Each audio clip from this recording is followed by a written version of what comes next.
Elesa clamping nods with threaded inserts are designed to offer the maximum clamping performance. The knurled surface of the metal insert is designed to offer the optimum anchoring of the overmolded plastic material. The geometry of the metal insert is designed to avoid the contact of the plastic material on the metal mounting surface, providing a metal-to-metal contact, no wear, so that the knurled surface of the metal insert is subjected to torque only and not to tensile load.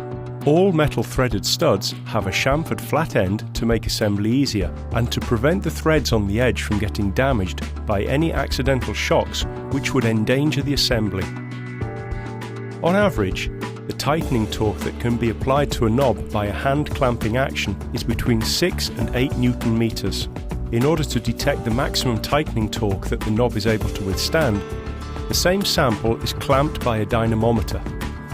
The test shows that the anchoring of the overmolded threaded insert fails under a tightening torque value well above that found in normal conditions of use where knobs are clamped by hand.